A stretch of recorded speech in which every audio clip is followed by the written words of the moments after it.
Assalamualaikum warahmatullahi wabarakatuh. Halo semua, kami dari kelompok 4 akan membawakan materi mengenai perlindungan hukum dalam praktek keperawatan sebagai tugas KDK atau konsep dasar keperawatan dengan dosen pengajar Bapak Nehru. Dengan saya sendiri, Febi Desnita Nenggola sebagai moderator dan rekan saya Firari Putra Lanza sebagai penyaji dan rekan saya Firda Muftia sebagai penyaji, Renanda Jesa Putri sebagai penyaji, Jinda Nupitasari sebagai penyaji, Vanessa Kanaya sebagai penyaji, Zaratul Aulia sebagai penyaji, Della Vanessa sebagai penyaji. Baiklah, materi pertama akan dibawakan oleh Firari Putra Erlanza. Baiklah, yang pertama adalah masalah dalam praktek keperawatan.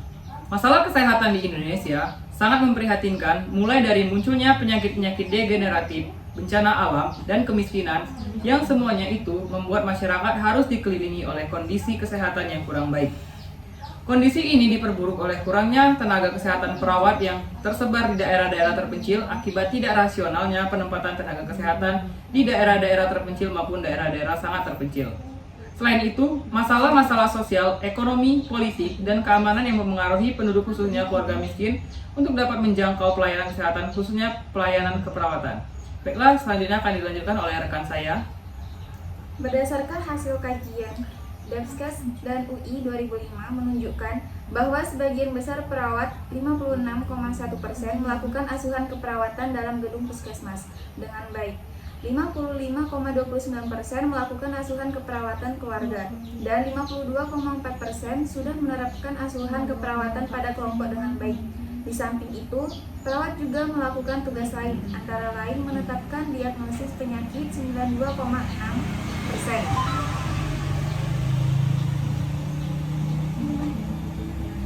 Membuat resep obat 93,1%. Melakukan tindakan pengobatan di dalam maupun di luar gedung puskesmas 97,1%. Melakukan pemeriksaan kehamilan 70,1%. Melakukan pertolongan persalinan 57,7%. Hal ini terjadi tidak saja di puskesmas terpencil, tetapi juga di puskesmas tidak terpencil. Selain itu, 78,8% perawat melaksanakan tugas petugas kebersihan dan 63,6% melakukan tugas administrasi antara lain sebagai bendahara.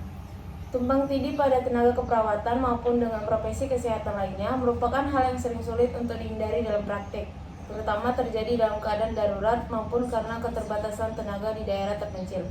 Dalam keadaan darurat, perawat yang dalam tugasnya sehari-hari berada di samping klien selama 24 jam sering menghadapi kedaruratan klien, sedangkan dokter tidak ada. Dalam keadaan seperti ini, perawat terpaksa harus melakukan tindakan medis yang bukan merupakan wewenangnya demi keselamatan pasien. Tindakan ini dilakukan perawat tanpa adanya delegasi dan protapnya dari pihak dokter dan atau pengelola rumah sakit. Keterbatasan tenaga dokter terutama di puskesmas yang hanya memiliki satu dokter yang berfungsi sebagai pengelola puskesmas sering menimbulkan situasi yang mengharuskan perawat melakukan tindakan pengobatan. Tindakan pengobatan oleh perawat yang telah merupakan pemandangan umum di hampir semua puskesmas, terutama yang berada di daerah tersebut, dilakukan tanpa adanya pelimpahan wewenang dan prosedur tetap yang tertulis. Dengan pengalihan fungsi perawat ke fungsi dokter, maka sudah dapat dipastikan fungsi perawat akan terbengkalai dan tentu saja hal ini tidak dapat dipertanggungjawabkan secara profesional. B. Alasan perlunya perlindungan hukum dalam praktek keperawatan. Ada beberapa alasan mengapa undang-undang praktik keperawatan dibutuhkan. Pertama, alasan filosofi. Perawat telah memberikan kontribusi besar dalam peningkatan derajat kesehatan.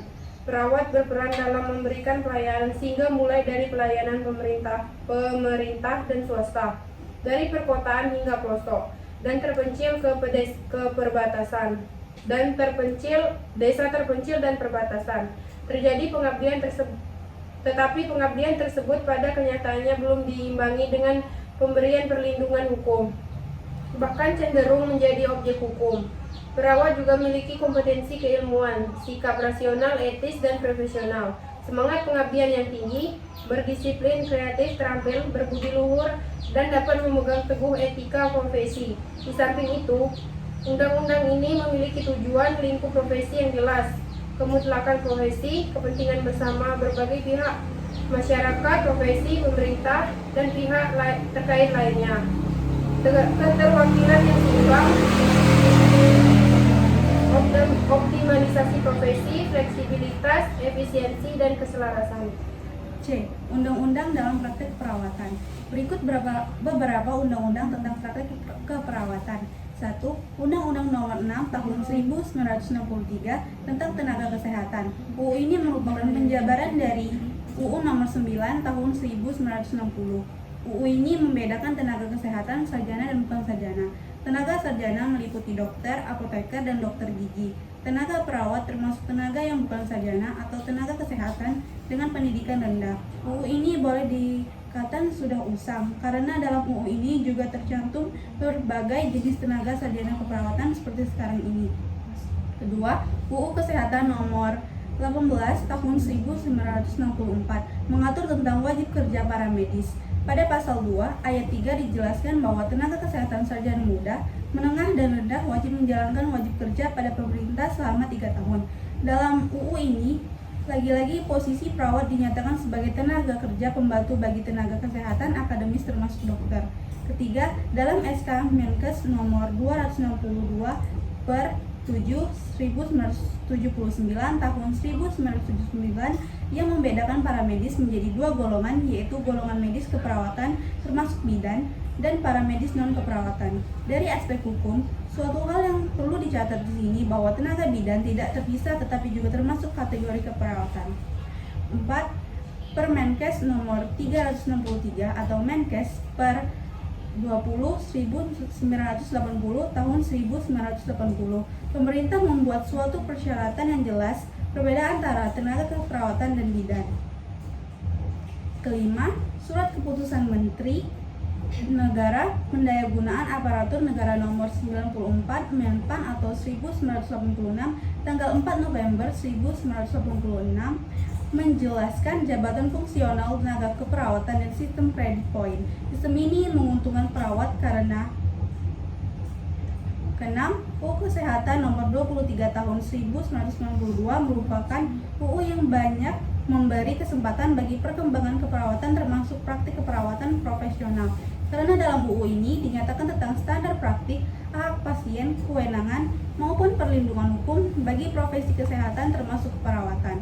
Beberapa pernyataan UU Kesehatan Nomor 23 Tahun 1992 yang dapat dipakai sebagai acuan pembuatan UU praktik keperawatan adalah: A. Pasal 53 ayat 1 mengatakan tenaga kesehatan berhak memperoleh perlindungan hukum dalam melaksanakan tugas sesuai dengan profesinya. B. Pasal 53 ayat 4 menyebutkan bahwa ketentuan mengenai standar profesi dan hak pasien ditetapkan dengan peraturan pemerintah. C. Pasal 50 ayat 1 menyatakan bahwa tenaga kesehatan bertugas menyelenggarakan atau melaksanakan kegiatan sesuai dengan bidang keahlian dan kewenangannya. D. Sedangkan pasal 53 ayat 3 menyatakan bahwa tenaga kesehatan untuk kepentingan pembuktian dapat melakukan tindakan medis terhadap seseorang dengan memperhatikan kesehatan dan keselamatan yang bersangkutan. D. Undang-undang praktik keperawatan di negara tetangga. Negara-negara ASEAN seperti Filipina, Thailand, Singapura, Malaysia sudah memiliki undang-undang praktik keperawatan atau Nursing Practice Acts sejak puluhan tahun yang lalu. Mereka siap untuk melindungi masyarakatnya dan lebih siap untuk menghadapi globalisasi perawat asing yang masuk ke negaranya dan perawatnya bekerja di negara lain. Ketika penandatanganan Mutual Recognition Arrangement di Filipina tahun 2006, posisi Indonesia bersama dengan Vietnam, Laos, dan Myanmar yang belum memiliki konsel keperawatan. Semoga apa yang dilakukan oleh PPNI dapat mengangkat derajat bangsa ini dengan negara lain, khususnya dalam pelayanan kesehatan. E. Substansi RUU Praktik Keperawatan. Secara garis besar, hal-hal substansial yang dimuat dan ditampung dalam rancangan undang-undang praktik keperawatan ini antara lain menyangkut: 1. Pengaturan kompetensi seorang tenaga keperawatan dalam memberikan pelayanan kesehatan. 2. Pengaturan izin praktik kaitannya dengan sertifikasi, registrasi, dan lisensi. 3. Akreditasi tempat praktik dan orang-orang yang bertanggung jawab terhadap praktik. 4. Pengaturan tentang keterkaitan antara praktik dengan penelitian. 5. Pengaturan penetapan kebijakan yang sekarang ini ada pada Departemen Kesehatan. 6. Ketata laksanaan hubungan antara pasien dengan perawat. 7. Penerapan ilmu kaitannya dengan penapisan ilmu pengetahuan dan teknologi. 8. Pemberian sanksi disiplin. Baiklah, dari materi kami ini dapat disimpulkan bahwa peraturan perundang-undangan yang mengatur mengenai Baiklah, dari materi kami ini dapat disimpulkan bahwa peraturan perundang-undangan yang mengatur mengenai penyelenggaraan praktik keperawatan saat ini didominasi oleh kebutuhan formil dan kepentingan pemerintah. Sedangkan peran profesi masih kurang, apalagi bila dibandingkan dengan perangkat hukum negara lain di Asia dan Eropa. Perawat telah memberi kontribusi yang cukup besar dalam pemberian pelayanan kesehatan, akan tetapi belum mendapat pengimbangan dari perlindungan hukum, bahkan sering menjadi objek dalam masalah hukum. Untuk itu sangat dibutuhkan undang-undang yang mengatur dan melindungi praktik keperawatan merupakan salah satu persyaratan mutlak untuk ikut berperan dalam kancah global, apalagi Indonesia telah memproduk tenaga keperawatan dalam jumlah yang besar. Dengan adanya undang-undang praktik keperawatan merupakan jaminan terhadap mutu dan standar praktik di samping sebagai perlindungan hukum bagi pemberi dan penerima jasa pelayanan keperawatan. Sekian presentasi yang dapat kelompok kami sampaikan. Bila ada salah kata, saya selaku moderator memohon maaf kepada rekan-rekan sekalian. Bye. Jadi pantun tadi.